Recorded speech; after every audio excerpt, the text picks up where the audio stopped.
ಈ ರೀಡಿಂಗ್ ನಿಮ್ಗೆ ಇಷ್ಟ ಆಗಿದ್ರೆ ಸಬ್ಸ್ಕ್ರೈಬ್ ಮಾಡಿ, ಪಕ್ಕದಲ್ಲಿರುವಂತಹ ಬೆಲ್ ಐಕಾನ್ ನ ಪ್ರೆಸ್ ಮಾಡಿ.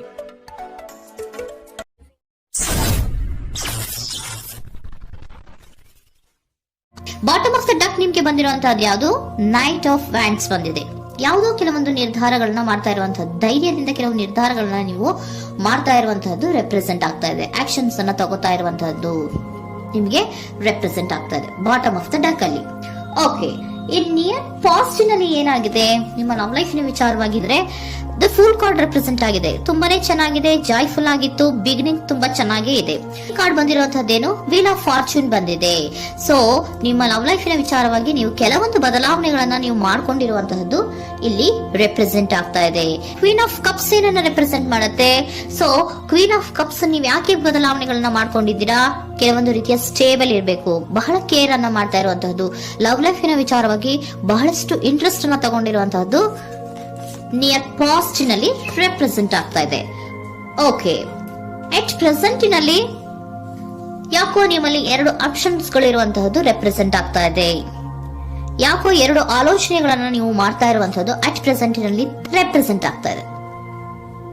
ಎರಡು ಆಯ್ಕೆಗಳು ನಿಮ್ಮಲ್ಲಿ ಇರುವಂತಹದ್ದು, ಎರಡು ಆಲೋಚನೆಗಳನ್ನ ಮಾಡ್ತಾ ಇರುವಂತಹದ್ದು, ಏನೋ ಒಂದು ರೀತಿಯ ಕನ್ಫ್ಯೂಷನ್ಸ್ ಅಲ್ಲಿ ಇರುವಂತಹದ್ದು ನಿಮ್ಮ ಲವ್ ಲೈಫ್ ನ ವಿಚಾರವಾಗಿ ರೆಪ್ರೆಸೆಂಟ್ ಆಗ್ತಾ ಇದೆ. ಓಕೆನಾ? ಸೆಕೆಂಡ್ ಕಾರ್ಡ್ ಯಾವ್ದು ಬಂದಿದೆ? ಟೆನ್ ಆಫ್ ಕಪ್ಸ್ ಬಂದಿದೆ.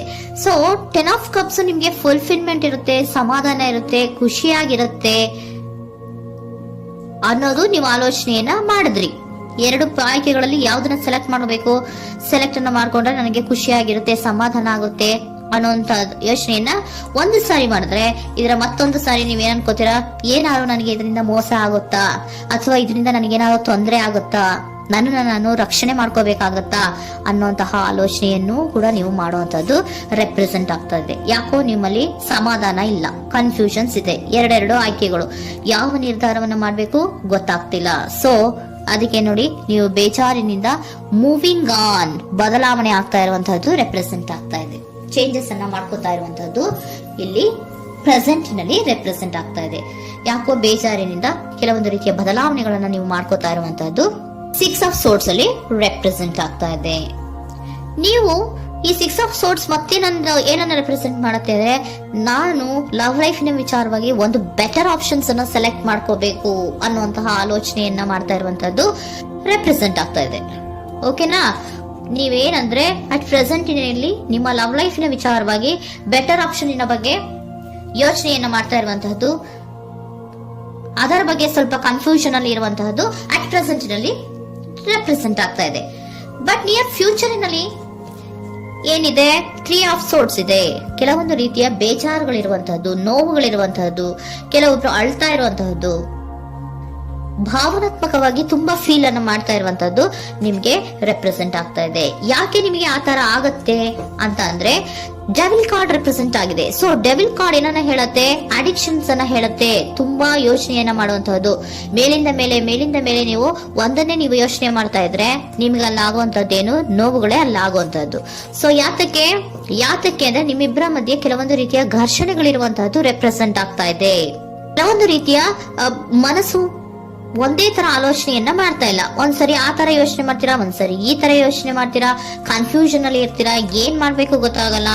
ಸೊ ಅದಕ್ಕೆ ನಿಮ್ಗೆ ಬೇಜಾರು, ನೋವು ಇರೋಂಥದ್ದು. ಮತ್ತೆ ನೆಕ್ಸ್ಟ್ ಕಾರ್ಡ್ ಬಂದಿರುವಂತದ್ದೇನು? ಫೈವ್ ಆಫ್ ಪ್ಯಾಂಟಿಕಲ್ಸ್ ಬಂದಿದೆ. ಸೊ ಫೈವ್ ಆಫ್ ಪ್ಯಾಂಟಿಕಲ್ಸ್ ಏನು? ತುಂಬಾ ಇದು ಕೂಡ ತುಂಬಾ ಬೇಜಾರಿನಲ್ಲೇ ಇರುವಂತಹದ್ದು, ಫೀಲಿಂಗ್ ಲೆಫ್ಟ್ ಔಟ್ ಆಗ್ತಾ ಇರುವಂತಹದ್ದು, ರೀತಿಯ ಒಂದು ಬ್ಯಾಡ್ ಸಿಚುಯೇಷನ್ ಅಲ್ಲಿ ಇರುವಂತಹದ್ದು, ಅಂದ್ರೆ ಯಾವಾಗ್ಲೂ ನೋವು ಪಡ್ತಾ ಇರುವಂತದ್ದು, ಯಾವಾಗ್ಲೂ ಯೋಚನೆ ಮಾಡ್ತಾ ಇರುವಂತಹದ್ದು ಇಮಿಡಿಯೇಟ್ ಫ್ಯೂಚರ್ ನಲ್ಲಿ ಈ ರೀತಿ ರೆಪ್ರೆಸೆಂಟ್ ಓಕೆನಾ? ಸೊ ದ ಮೂನ್ ಕಾರ್ಡ್ ಏನನ್ನ ರೆಪ್ರೆಸೆಂಟ್ ಮಾಡುತ್ತೆ ಅಂದ್ರೆ, ರಿಯಾಲಿಟಿಯ ಕಡೆಗೆ ಹೆಚ್ಚು ಗಮನ ಕೊಡದೇ ಇರುವಂತಹದನ್ನ ರೆಪ್ರೆಸೆಂಟ್ ಮಾಡುತ್ತೆ. ಓಕೆನಾ? ಇದಿಷ್ಟು ನಿಮ್ಮ ಮುಂದಿನ love reading. Next angel guidance ನಿಮ್ಗೆ ಏನ್ ಕೊಡ್ತಾರೆ ಅನ್ನೋದನ್ನ ನೋಡೋಣ. ನೋ ಅನ್ನೋಂತ ಆನ್ಸರ್ ಅನ್ನ ಕೊಡ್ತಾ ಇದ್ದಾರೆ. So no, not the right time. ನೀವೇನು ಕೂಡ ಈ ಕನ್ಫ್ಯೂಷನ್ ಅಲ್ಲಿ ಇದ್ದಾಗ ಯಾವುದೇ ರೀತಿಯ ಡಿಸಿಷನ್ಸ್ ನ ಮಾಡೋದಕ್ಕೆ ಇದು ಕರೆಕ್ಟ್ ಆಗಿರುವಂತಹ ಟೈಮು ಅಲ್ಲ. Perfect timing. So perfect timing ಅನ್ನ ಬಂದಾಗ ನೀವು ಕೆಲವೊಂದು ರೀತಿಯ ಡಿಸಿಷನ್ಸ್ ಅನ್ನ ಮಾಡ್ಬೇಕಾಗತ್ತೆ. ಯಾವಾಗ ಅಂದ್ರೆ ನೀವು ಮನಸ್ಥಿತಿಯನ್ನ ನೀಟಾಗಿ ಇಟ್ಕೊಂಡಾಗ, ಕೆಲವೊಂದು ರೀತಿಯ ಕನ್ಫ್ಯೂಷನ್ಸ್ ಇಂದ ನೀವು ಆಚೆ ಬಂದಾಗ, ಯಾವಾಗ ನೀವು ಕ್ಲಿಯರ್ ಥಿಂಕಿಂಗ್ ಅನ್ನ ಮಾಡ್ತೀರಾ ಅದು ಪರ್ಫೆಕ್ಟ್ ಟೈಮಿಂಗ್. ಸೊ ಆಗ ನಿಮ್ಗೆ ಕೆಲವೊಂದು ರೀತಿಯ ಫರ್ಗಿವ್ನೆಸ್ ಅನ್ನೋದು ಇರುತ್ತೆ ಅನ್ನೋದನ್ನ ಏಂಜಲ್ ಗೈಡೆನ್ಸ್ ನಿಮ್ಗೆ ಹೇಳ್ತಾ ಇದ್ದಾರೆ. ಸೊ ಹಾಗಿದ್ರೆ ಸರೆಂಡರ್ ಕಾರ್ಡ್ಗಳು ನಿಮ್ಗೆ ಏನ್ ಹೇಳುತ್ತಾರೆ ಅನ್ನೋದನ್ನ ನೋಡೋಣ. Surrender to your soul path. Your life journey has been perfectly designed for your soul growth. Embrace every lesson and every moment. ನಮ್ಮ ಜೀವನದಲ್ಲಿ ಬರುವಂತಹ ಎಲ್ಲಾ ಕೆಲವೊಂದು ಮೂಮೆಂಟ್ ಗಳನ್ನ ನಾವು ಪರ್ಫೆಕ್ಟ್ ಆಗಿ ದೇವರು ಡಿಸೈನ್ ಮಾಡಿರ್ತಾರೆ. ಅದಂದ್ರೆ ನಮ್ಮ ಲೈಫಿನಲ್ಲಿ ಏನೇನ್ ಆಗ್ಬೇಕು ಅನ್ನೋದನ್ನ ಮುಂಚೆ ದೇವರು ಬರ್ದಿರ್ತಾರೆ. ಸೊ ಅದು ಹಾಗೆಯೇ ನಡೀತಾ ಇರುತ್ತೆ. ಓಕೆನಾ? ನಾವು ನಮ್ಮ ಲೈಫ್ ನಲ್ಲಿ ಬರುವಂತಹ ಪ್ರತಿಯೊಂದು ಲೆಸನ್ಸ್ ಅಥವಾ ಪಾಠಗಳೇನಿರುತ್ತೋ ಅಥವಾ ನಾವು ಏನನ್ನ ನಮ್ಮ ಜೀವನದಲ್ಲಿ ಬರ್ತಾ ಇರುತ್ತೋ ಅದು ಒಂದು ನಮ್ಗೆ ನಮ್ಮ ಲೈಫಿನಲ್ಲಿ ಒಂದು ಲೆಸನ್ ತರ. ಸೊ ಅದನ್ನ ನಾವು ಎವ್ರಿ ಮೂಮೆಂಟ್ ಅನ್ನ ಕೂಡ ನಾವು ಎಂಬ್ರೇಸ್ ಸ್ವೀಕರಿಸಬೇಕು. ಯಾವಾಗ್ಲೂ ಕೂಡ ಅದನ್ನು ಸ್ವೀಕರಿಸಿಕೊಂಡು ಮುಂದೆ ಮುಂದೆ ಹೋಗ್ತಾ ಇರಬೇಕು. ಪ್ರತಿ ನಿಮಿಷವೂ ಕೂಡ ಒಂದೊಂದು ರೀತಿಯ ನಮಗೆ ಪಾಠ ಇದ್ದ ಹಾಗೆ ಅಂತ ಹೇಳ್ತಾ ಇದ್ದಾರೆ. Surrender unhealthy relationship. Surrender unhealthy relationship. Let go a relationship that don't serve you, including unavailable or toxic people. You deserve to be treasured by others and to be surrounded by positive people. Unhealthy relationship ನ ಕಡೆಗೆ ಹೆಚ್ಚು ಗಮನವನ್ನ ಕೊಡಬೇಡಿ. ಈ toxic people ನ ಕಡೆಗೆ ಹೆಚ್ಚು ಗಮನವನ್ನ ಕೊಡಬಾರ್ದು. So ಯಾವಾಗ್ಲೂ ನಾವು ಪಾಸಿಟಿವ್ ಆಗಿ ಥಿಂಕ್ ಮಾಡುವಂತಹ, ಪಾಸಿಟಿವ್ ಆಗಿ ಆಲೋಚನೆ ಮಾಡುವಂತಹ ಜನಗಳ ಜೊತೆಯಲ್ಲಿಯೇ ನಾವು ಹೆಚ್ಚು ಇರಬೇಕು ಅನ್ನೋದನ್ನ ನಿಮ್ಗೆ ಸರೆಂಡರ್ ಕಾರ್ಡ್ ಹೇಳ್ತಾ ಇದ್ದಾರೆ.